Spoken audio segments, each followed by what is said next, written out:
Good afternoon, YouTube, and welcome back once again to Fat Cat Collections.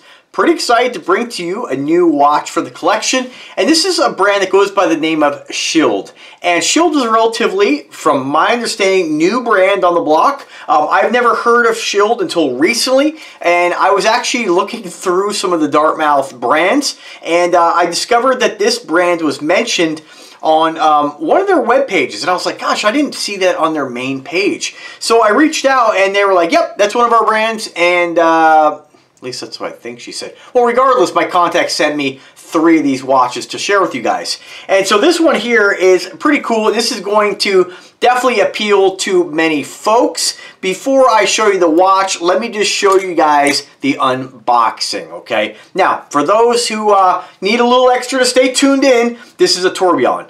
And I don't get a lot of tourbillons on the channel, but when I do, it's pretty exciting because tourbillons are traditionally known to be extremely expensive.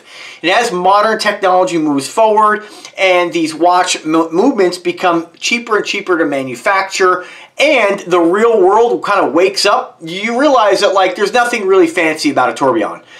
You know, they can produce them, they're being mass produced in Chinese factories, and these watches, remember, this is not, I joke all the time, I know I repeat myself, but this is not like a NASA space shuttle, it's not like a Ferrari. These are not overly complicated machines, right?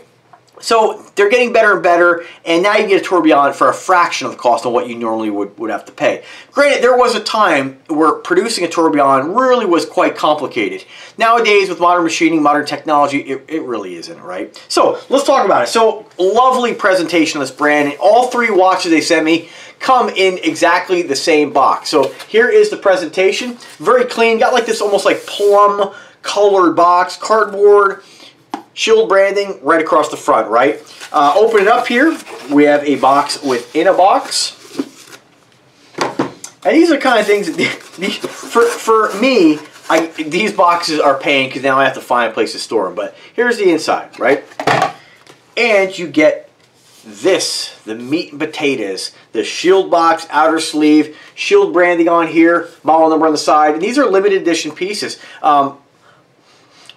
Correct me if I'm wrong here, but I think these are limited to 16. I got number 15. So surprising that they were nice enough to send me this. This does show as sold out, but here's the thing. A company may send me something, even if they know, okay, well, this particular video may not drive sales for this watch, but it might drive sales to the website for one of their many other cool watches. So just kind of keep that in mind, right? If you want this one, you probably can't get it, but they do have different colors. So I chose the burgundy just because it's different than anything else I have. Inside we have this hardwood blue kind of painted box. You know, cool, right? Not bad if you're going to display your watches. We open it up here, and of course we have this velvety blue, very royalish like interior with you know, kind of some velvet, kind of like a partitioned off area for the watch, which is not just like, it's not just carved out of like foam, like it's actually got some cardboard around it and partitioned, and of course a pillow. Again, you guys know I never really, you know, I'm trying to sell you the box here, we want to sell you the watch, but it is a nice presentation. Open it up here, and of course you have, this is actually pretty cool. This is something I could actually use. This is something I joke about all the time, a jeweler's loop. Check this out. So now you can go ahead and get these watches and really take a look at what you're actually getting in a watch, and then you can rationalize when you buy a Rolex, or if you buy a Rolex, why it's worth spending so much more for it. This is honestly, this is kind of cute, right? I think this is cute. This is something that, like, you know, I'll probably give my dad one of these, so when he's doing something, he can, you know, he can kind of, you know, zoom in on stuff. But what do I do with the watch? Let me just go ahead and put this to the test here. Oh yeah, oh yeah. Ah, yeah. So kind of cool, you know, for a watch collector. I think this is kind of fun actually, because you can look and see kind of close-ups of the movement. I think the reason they included that is because these watches, a lot of them are tourbillons. They do have other watches that are Swiss-made, non-tourbillon, but very cool. Let's check it out. Okay, that's it. So, and you also get the brown leather strap, which we're not going to get into showing off too much. You folks know I'm more of a bracelet guy anyway. If it was on leather strap, I probably wouldn't have chose it. I'm always going to go with something on stainless steel. So let's check out the watch. So this is what I would consider like a dress watch, not really a dive watch, you know. All 316 stainless steel. Again, we talk about check boxes. This is going to be a watch that, you know, you're mainly buying for the tourbillon, because when you look at it cosmetically, it's not like over the top. It's clean, it's simple, it's super dressy, but you can wear this with anything really, you know. You do have push pins, which actually have what I call like a raised nipple. Ooh. On the inside there, so you can easily remove the strap. You don't need a fork or a push pin remover tool. Of course, this is non-automatic. This is a hand wind only, and it does have a screw down crown, so you want to go ahead and unscrew the crown, give it a good wind here. I'm just going to give it a little wind here. And this is just like a very clean dial. There's not a lot of clutter on it.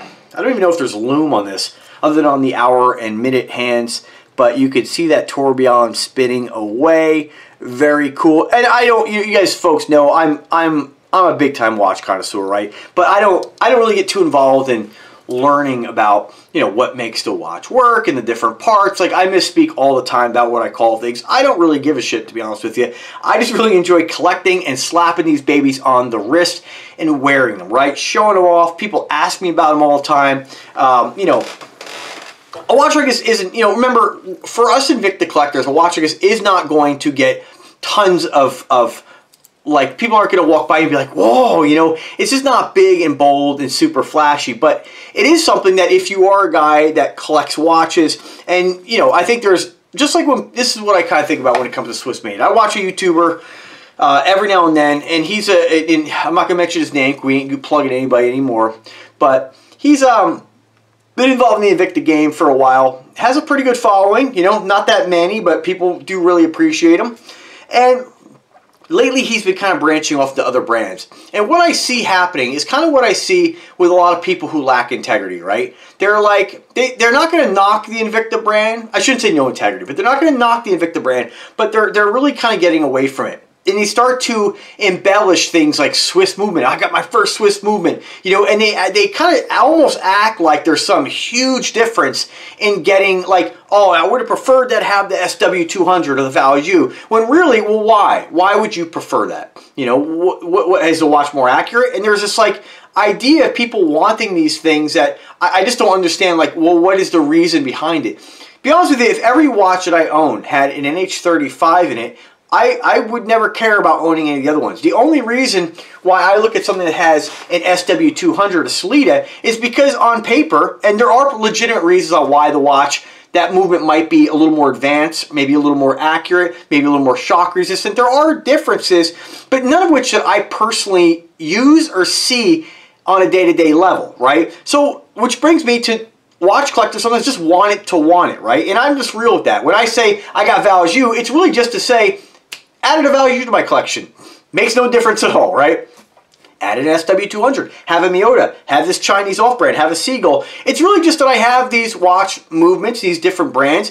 I wear them and I can see how accurate they are. And at the end of the day, all of these things tell time. And there's no argument that can be made where it's like, oh, I had one guy comment today and say, oh, well, a smaller movement size will allow for a smaller watch, making the watch more accurate. I was like, dude, that's a complete false statement. A watch is only as accurate as how it's regulated, right? And of course, you know, if you have a quality movement's a quality movement. If it's regulated, it's going to be accurate, right? Even if it's not regulated, people act like that, like they're late to their job every day. Like, these watches are all relatively accurate. If accuracy is your main focus, you just buy a quartz watch. But I get it. I understand why people want to have these things in your collection. Just be real with it. You just want it because it's just, you want it. You want it for really no reason, just to have. And I get that, totally. Which is why I enjoy having a tourbillon. No, most people aren't going to notice this. The only difference that you see when you look at a watch like this is when you sit there and watch it. You can see these three blue little dots, we'll call them, they're screws. That's part of the tourbillon movement, and that's rotating around, I believe, and correct me here, I think it's the cage rotating around the open heart or the balance wheel.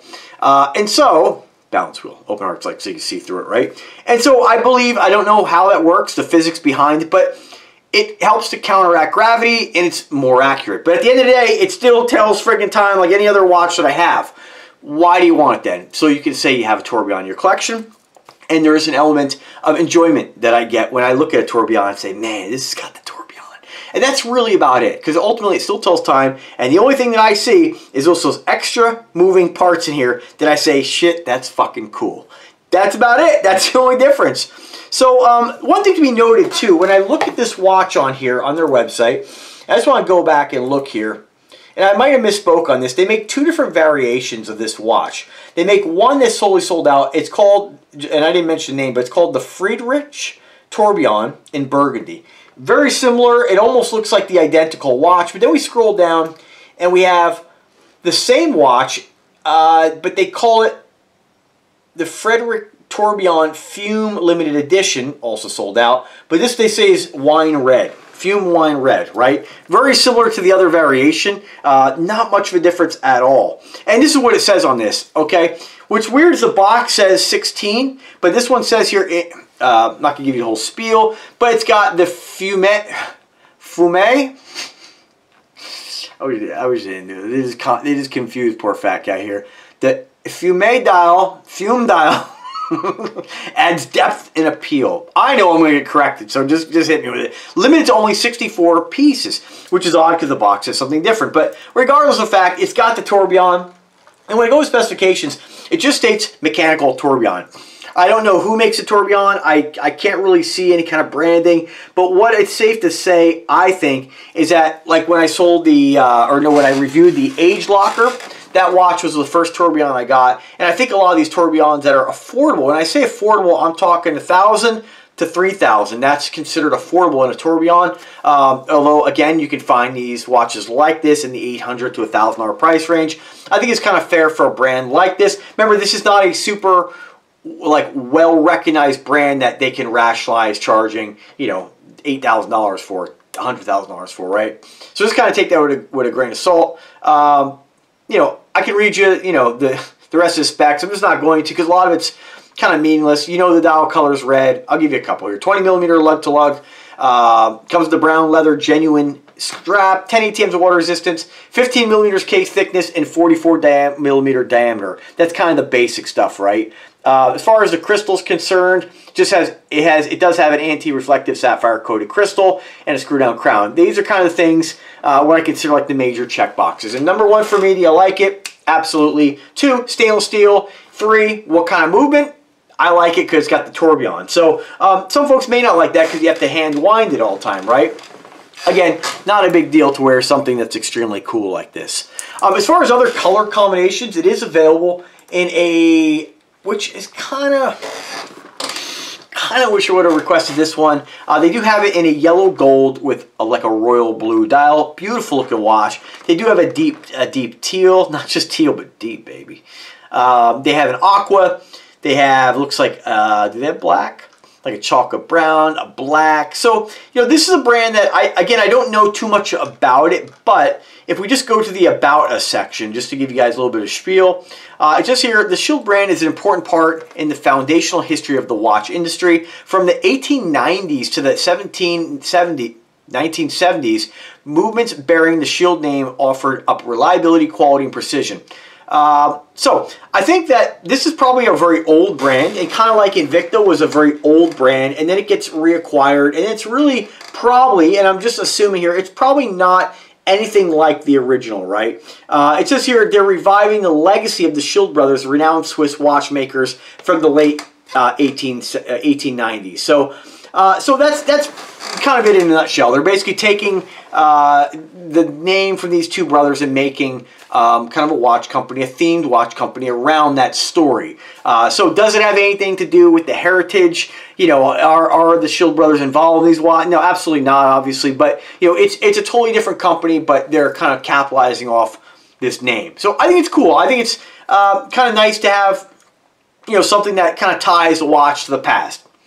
You know, you may disagree. So, very cool watch, smooth bezel, non-rotating, very clean, simple, classy, and definitely one that's going to get some wrist time. Milled clasp, dual push-button deploying clasp, and 3 levels of micro adjustment. I have not sized this yet, so just kind of keep that in mind. Here it is on my 7-inch wrist. Again, I like to showcase what it looks like on the wrist because it's really hard to, you know, when you have those close-up shots, moving the watch around the camera, you don't really get an idea what it's going to look like on the person. So very cool, definitely noticeable. Again, I think the black would have really made the Tourbillon pop, but most people, you know, let's face it, if you go to like brands like Sterling, and I think Sterling does make a Tourbillon. You know, a lot of times you'll have companies that put this cage on top of the balance wheel in an open heart face like this, where it just kind of, it's like a fake Tourbillon, you know what I mean? And some companies even try to call their watches, oh, it's a Tourbillon. Like, you have to be careful where you're shopping and what you're buying. But, you know, a watch like this is a genuine Tourbillon, and I'm sorry that I don't have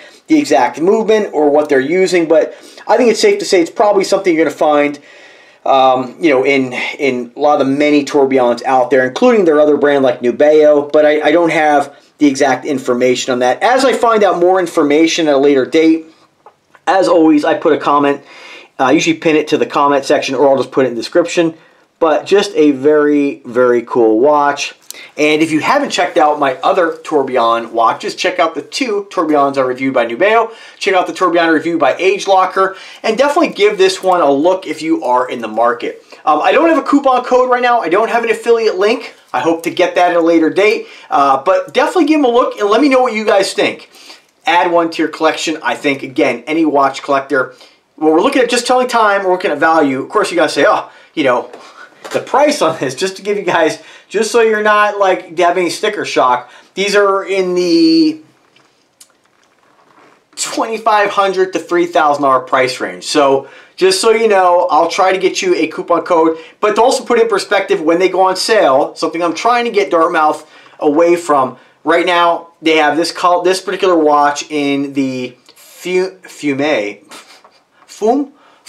black for only $1,099. So that's more realistic on an off-branded. When I say off-brand, I mean like a luxury brand, super expensive. I mean your standard affordable brand Tourbillon in that $1,000 price range is realistic and is competitive for what you should pay based on the markets for a Tourbillon. So check it out. Let me know what you think. Thanks for watching and have a fantastic day.